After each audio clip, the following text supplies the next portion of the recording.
This is an SSL origin console. It has 16 channel, 16 SSL EQs, and 1 bus compressor.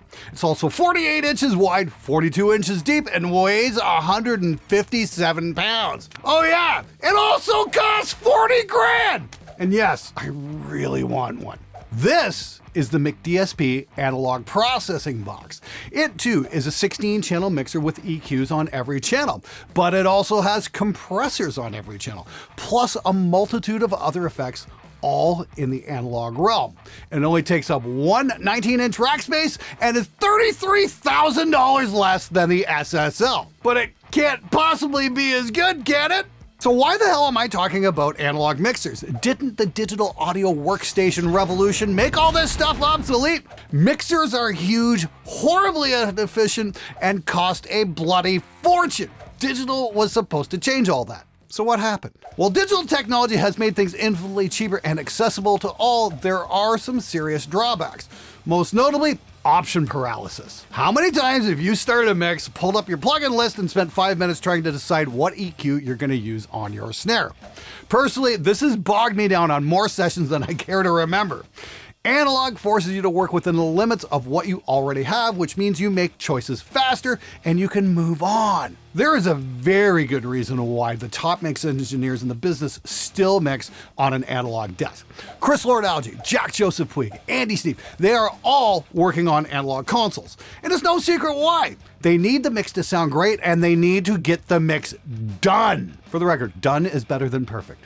I'm not saying digital can't sound great, of course it can. And there's some absolutely brilliant software out there that does things that analog just can't touch. Like some of the new drum gates for killing cymbal bleed. They're absolutely incredible, but digital just doesn't give you the idiosyncrasies from channel to channel that you'll get on an analog desk, meaning each strip sounds slightly different than the next one due to the manufacturing tolerances of the components. Instead of having an exact sonic signature from channel to channel, each one is slightly different, and this can actually help you achieve a mix faster, as not all of your tracks will be competing for the exact same space in the mix. Now, if you want to get this sort of thing happening in your home studio, there are several options. You can mix entirely in the box, which can yield great results, no question. You can also get an analog summing box to simulate the effects of an analog mixer. It's a hybrid approach that works pretty well, and I did a deep dive on the subject a couple years ago, and I'll have a link to that video at the end of this one. And then you can always bite the bullet and drop 40 grand on an incredible analog mixing console. However, McDsp came out of nowhere and said, what if we can stuff an entire analog mixer into a 19-inch rack? Here's the crazy thing about analog gear that almost nobody mentions. Most of the space taken up by these things isn't taken by the components that have an effect on the sound. It's taken up by the control systems. Let's take a look at this IGS Alter 500. It's an 1176 style FET compressor in the 500 series format. But the actual compressor itself is tiny. What's taking up the space are the knobs, switches, and the circuitry surrounding those. All the things necessary to control the compressor. Same thing with a VCA style compressor. The chip itself is tiny, but it's all the stuff to control that chip that takes up the space. EQs? You guessed it, the exact same thing. Now, of course, there are some notable exceptions like a Pultec EQ, which is made up of tubes and some very large transformers, but most of this rack gear would be a whole lot smaller if we could just find a way to control the parts that affect the sound with digital. And that is exactly what McDsp has done here with the APB. They not only created a mixer, but an entire suite of analog effects that can be controlled digitally. Hooking it up couldn't be simpler. Connect to Thunderbolt and a word clock. That's it. All of the analog to digital conversion is handled on board, so this just gets out of the way and lets you get busy creating. Let's check out some of those effects. I've got a full mix going on right here with the entire suite of APB effects going on. Once again, this is all in the analog realm. Pretty damn capable. Check this out.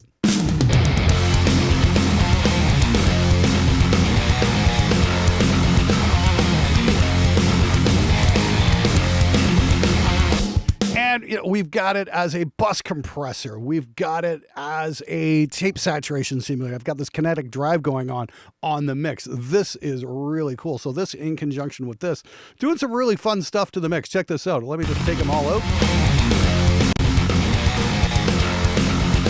It's nice, but wow, this just adds so much in the mix.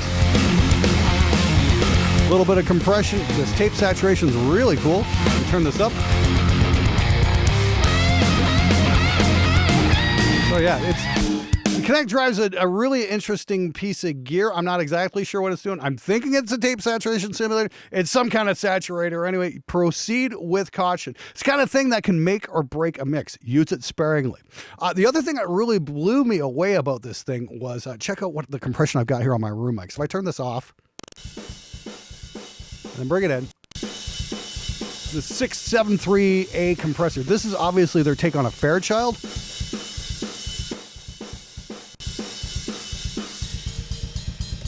That's just stellar. I love the sound of that thing. And here's the crazy bit.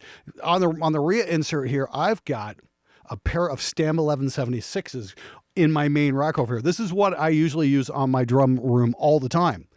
Let's compare the two. Here's the Stam 1176.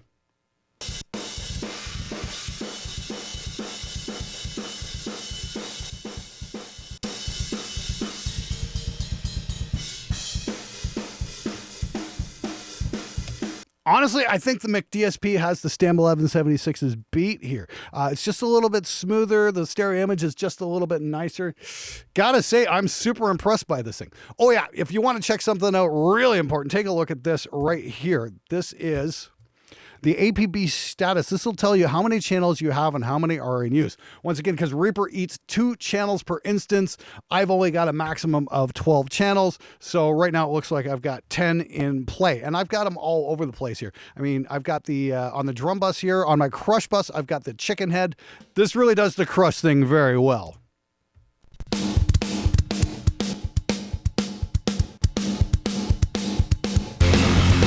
We mute that out.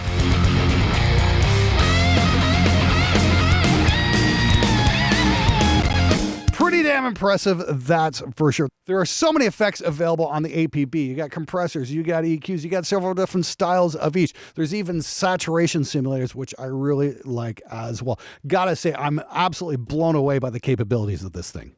Now, I'm fortunate enough to have 2 units on my desk, the 8 and the 16 for a total of 24 channels, which is a big help because Reaper doesn't handle mono channels like most other DAWs. Each track takes up 2 on the APB, which means I'm limited to a total of 12.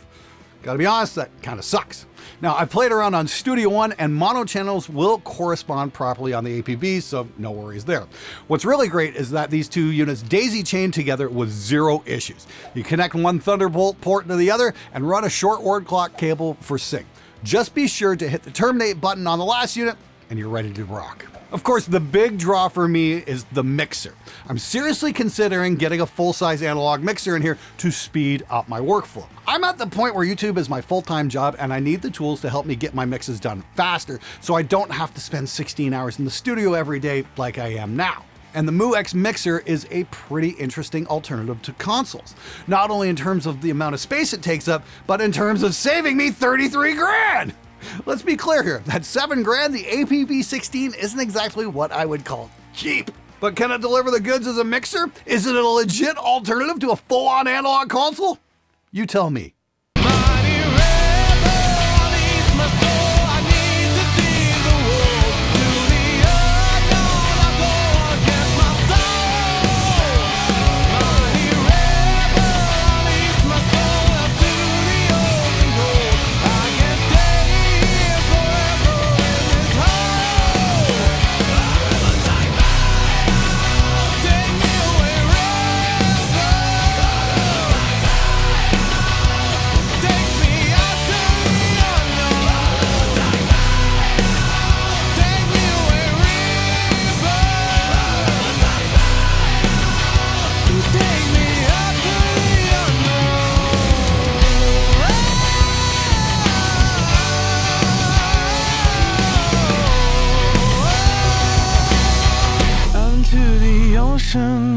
That's the Toronto band Sticks and Stones. Been working on that with those guys for the last little while, and we're going to be shooting a video for that real soon. If you're a fan of the anime Vinland Saga, you might recognize that song. Anyway, yeah, that's all through the MuX mixer. I gotta say, I'm just blown away by how well all these tracks fit together. Now, because Reaper eats 2 channels on the McDsp, even if it's mono, I've got this down to 8 stems. I got shells, cymbals, my drum crush, bass, rhythm guitar, leads, synthesizers, and vocals. It's a real, everything's kind of down to a real simple mix on here, and I've only got a little bit of EQ going on the drums here and a lot of compression going on my crush bus. We've just got this to the maximum. Let me show you what I mean here. If I just hit the shells here, bring in the cymbals and the crush. Take that out.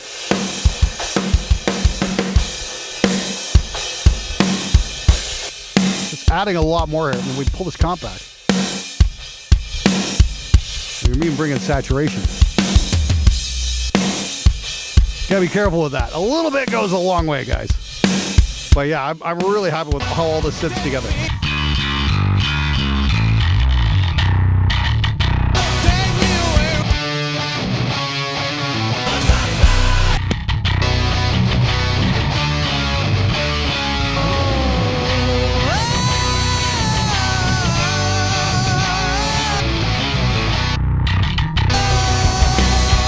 Unto the ocean.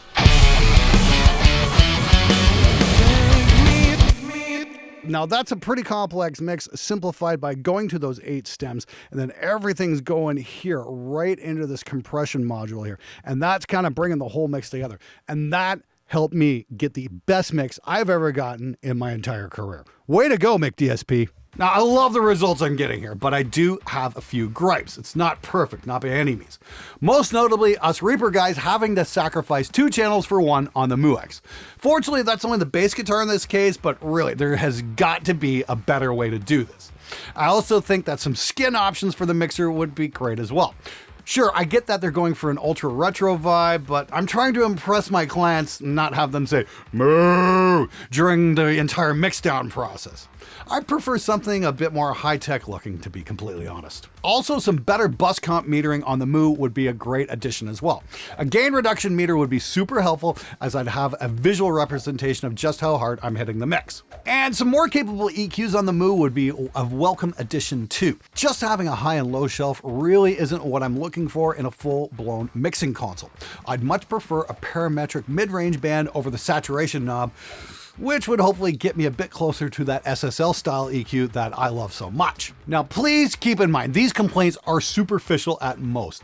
Nothing about the Mu stopped me from getting one of the best mixes I've ever gotten in my entire career. And that's the most important part. I was able to get a mix that I can be proud of and that the band loves, and that I could get it done quickly. The only thing I don't like about this thing is that I have to give it back after making this video. That's gonna hurt. Now, if you want to see some more about analog summing, you can check out this video right here. And in the meantime, go check out McDsp. Not only do they make the APV, but they make some absolutely incredible plugins for mixing as well. Links are in the description below, and I'll see you next time.